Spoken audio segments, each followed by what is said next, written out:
Batam kita bersua dalam cahaya bulan mulia, langkah seirama hati menyatu,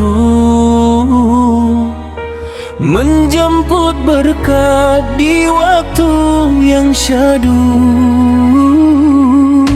Sirul Muqtadin menuntun jiwa, Tastafi menjaga nur cahaya dalam naungan permasa tercinta. Ukhuwat tumbuh, iman terjaga,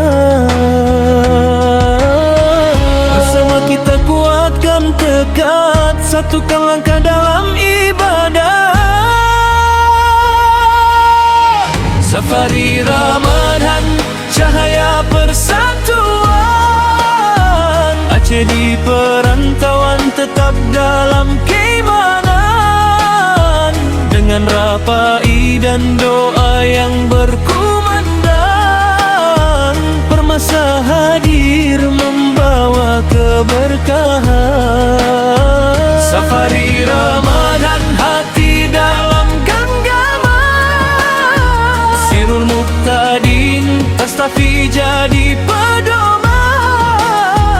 Di Batam kita rajut kebersamaan, untuk Islam yang penuh kedamaian. Dari kampung halaman yang jauh, semangat tak pernah runtuh. Adat dan syariat berjalan seiring, dalam majelis ilmu kita bersanding. Tangan menggenggam penuh harap, doa terangkat menembus langit. Ramadan saksi cinta umat, dalam saf yang rapat dan khidmat.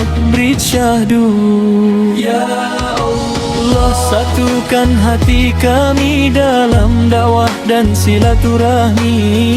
Jadikan langkah ini berarti, hingga akhir hayat nanti final husn lebih besar.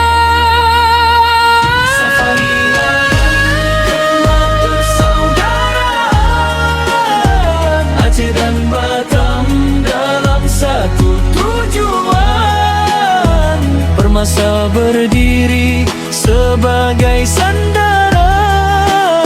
Sirul Muqtadin, Tastafi penerang jalan. Safari Ramadan, berkah bertebaran.